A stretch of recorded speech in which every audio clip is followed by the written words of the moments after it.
Stay with us.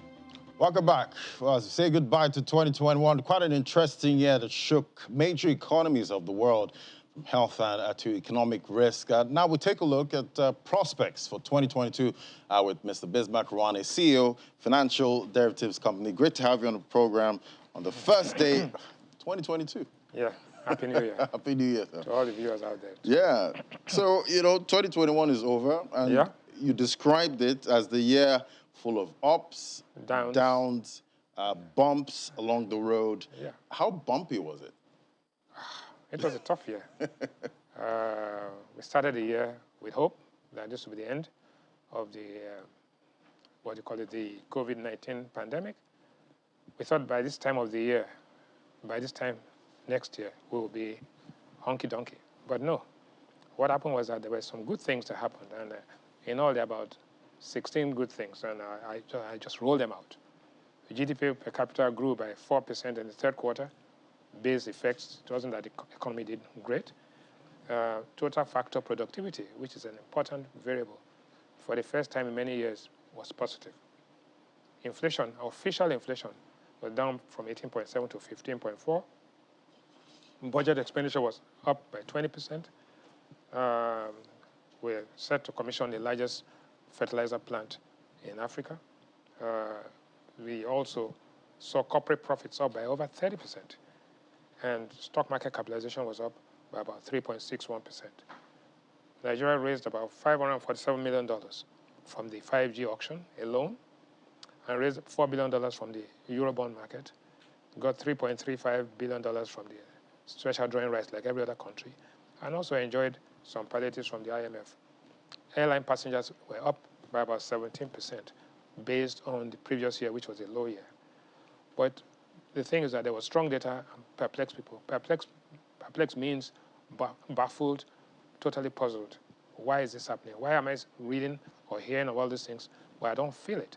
Right. Now, so one, income per capita declined. Two, the naira lost about 55% of its value over the last 3 years. There were 2 recessions in the last 5 years. Life expectancy in Nigeria is 55 years, the 4th lowest in the world. Unemployment rate at 33%, and 93 million people in poverty. Road accidents up by 4.57% to 5,110, and diaspora remittances dropped. That was the key thing. Now, the major issue facing most Nigerians are, why are you saying that inflation, official inflation, is declining? 15.4%, actually set to go down to about 14.9.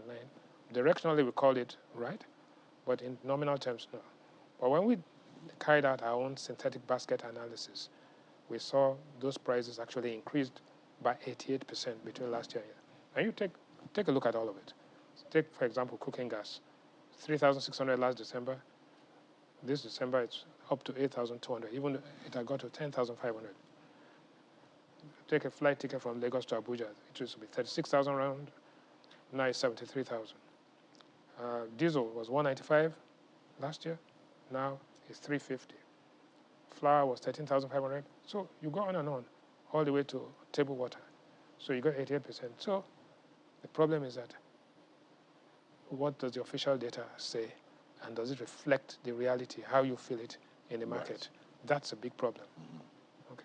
Because we see that there seems to be some, disparity when you look at the synthetic basket and, the national basket. There's some kind of a disparity there. What do you think causes? No, the point is that we last reconstituted our basket in Nigeria about 2009. It's due for another review, right? So that's work in progress right now, and NBS is working on that. But as long as that is good, but also data integrity has become an issue in Nigeria. Do you believe what you hear, or do you believe what you see, and how you don't feel it? So there must be empirical evidence and anecdotal evidence, which is when you go to the supermarket, are you paying more? Your salary is stretching you. You used to finish it maybe on the 30th. Now, by the 20th, you're already looking and scrambling around. So those are the key issues. And with wages remaining, stagnant. Constant. As a matter of fact, so that becomes a problem as you go into this whole subsidy removal debate. Whilst it is good, the people are saying, look, we are stretched, and therefore the environment becomes very difficult. But you got to do what you have to do, irrespective of the political environment. And we see the government is, they've talked about 5,000 naira stipend for, the vulnerable Yeah. in society. How's that going to help? Well, it's a difficult situation. The point is that when the price of fuel increases, there will be some inflationary impacts one way or the other. But by the time you put money in the pockets of people without productivity gains, it will only make it worse.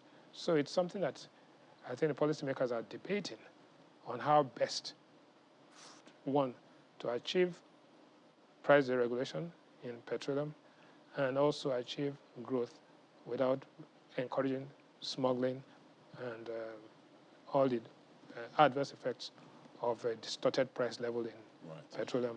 And looking at putting monies in people's pockets, there's another issue of rising money in circulation. Yes. That's another problem. That also. No. The truth is that the good news about that is that money supply is about 42 trillion naira, while cash in circulation is 3 trillion naira. So over the years, over the last 10, 20, 30 years, we've seen cash transactions drop.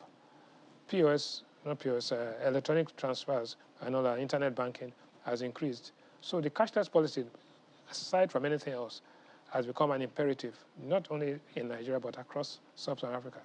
To that extent, you are now seeing that the fact that liquidity does not mean income. The fact that there's an increase in liquidity does not necessarily mean that people have income to spend.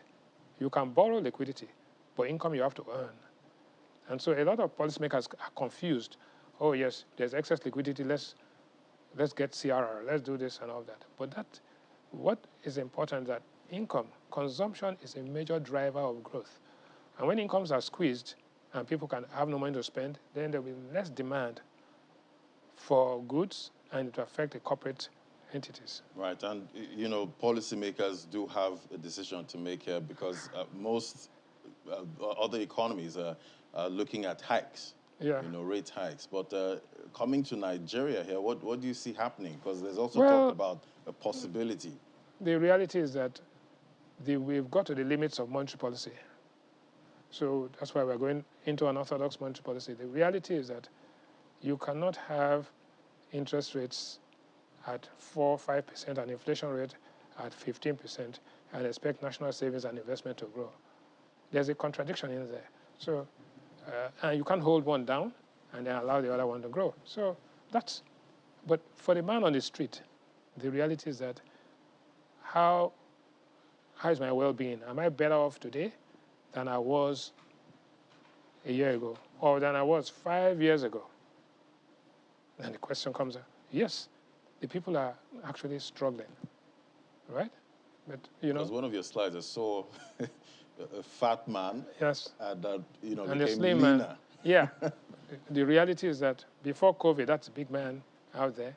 And then post-COVID, he lost weight for COVID reasons, but he also lost weight for economic reasons. So it's a combination of health and economic crisis. That's why the man has been forced to slim down. Has lost a lot of weight. Yes. Well, good for his health, but well, in your report it says, while the people are struggling, yes, we've seen companies actually doing well. Yeah. What's responsible for that? Well, the reality is that the top 5 companies alone made 788 billion naira in profit after tax last year. But they paid 386 billion naira as tax. It's interesting that happened, and they employed more than 250,000 people. The definition of profit is reward for risk taken. So those who took the risks, and we looked at 5 companies here. We looked at Dangote, MTN, Airtel, Bua, and Nestle. And let's see what they did. They took the risks. And we are talking about Dangote Cement alone, not talking of the entire group, right? Their revenues grew by 34%, and their profits grew by 33%. So if you take inflation of 15 and an exchange rate depreciation all put together, you'll find that the Dangote Cement Company has actually outperformed the two put together. You take MTN. MTN actually had 52% growth in profit compared to inflation of 15, sector growth of about 7%, and paid taxes of over 101 billion naira. Dangote Group Cement alone paid 127 billion naira of taxes. BUA paid taxes of 8 billion. Its profits grew. Its revenue grew by 19% and its profits grew by over 23%. Nestle, and then you take Zenith Bank. So when you look at those companies, you'll find that they've done extremely well, but for risk taking. And it's not a zero-sum game. It's not because the big companies are doing well, the small companies are struggling. The policies tend to reward the bigger companies because they have incentives and economies of scale. But the big companies also use the services of small companies to buy raw materials, buy machinery and all of that. So fertilizers are used for the Anchor Borrowers program, the petrochemicals. So a lot of these things are happening. One has to look at it in the context of what is going to happen. For example, if you take when the Dangote refinery is commissioned at the end of this year or early next year, okay, then will it solve all our problems? No. But it will go a long way because it's going to be exporting refined products across Central and West Africa. It's going to be exporting fertilizers already. Fertilizers are already in the market.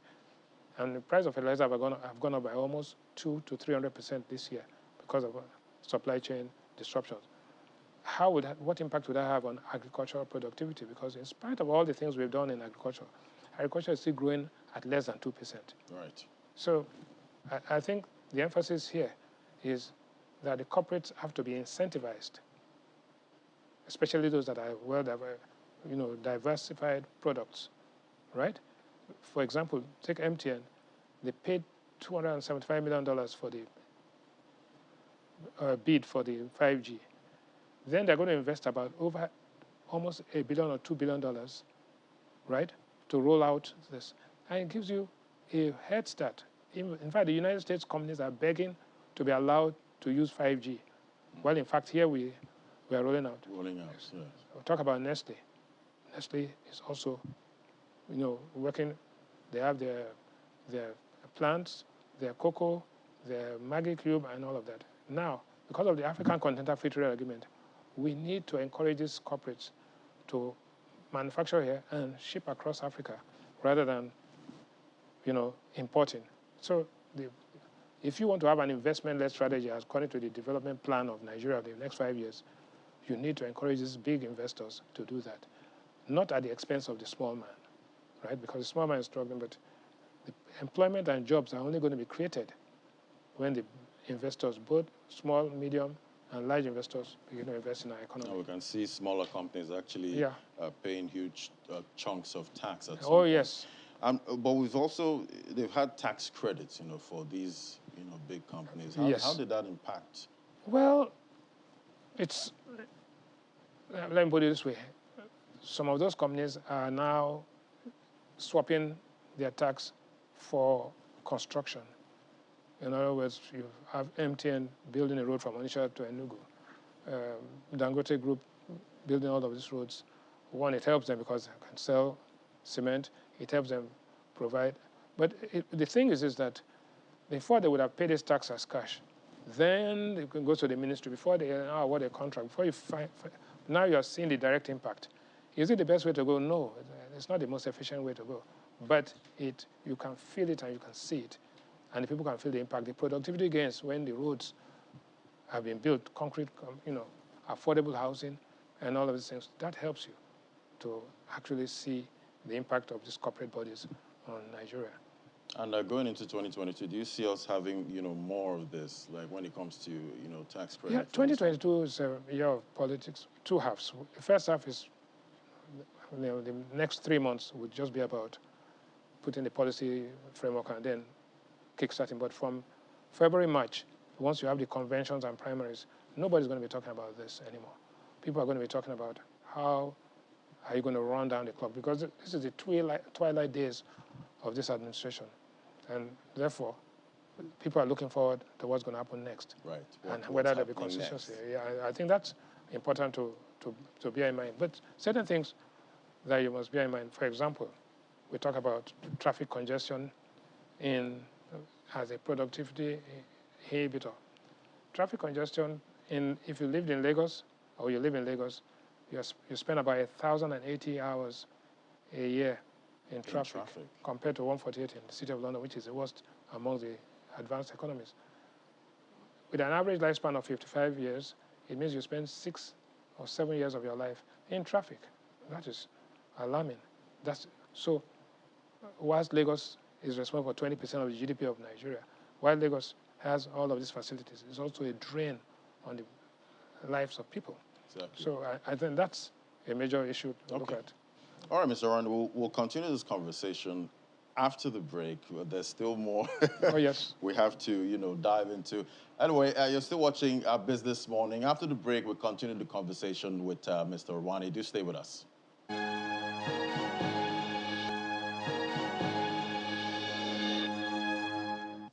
Welcome back. We're still talking the economy 2021 and expectations for 2021. I still have Mr. Bismark Rewane, CEO of Financial Derivatives Company. Thank you for staying on the program with us, sir. So in your table of sub-Saharan African currencies, the naira depreciated the most, and yet it has the highest export earnings. What's responsible for that? That's a big problem. You see, there's structure, there's policy, and there's market efficiency. I think that, yes, we were told that because of COVID, price of oil dropped, therefore the naira weakened. Now, the price of oil is 88% above what it was a year ago, right? And it's about almost 49% above the budget benchmark. The reserves are up to about over $40 billion. The gross external reserves are up $40 billion. Then why is the currency struggling? The currency is struggling because of, this, what you call this multiple exchange rates and a policy that needs refining, which the Central Bank of Nigeria is working on, right? But our projections are that based on some scenarios, you are going to have the naira appreciate if certain things are done. One, increase the supply into the market, and two, change the structure of the market to make sure that investment flows are as important as production. You see, we concentrate on the current account balance, that is what we export and what we import. But if you don't create a policy where investors will have confidence to bring money in, the investment flows are what make up for the difference between your invisibles. And that's very important to understand that. But again, it wasn't just Nigeria. All the countries suffered from a currency depreciation.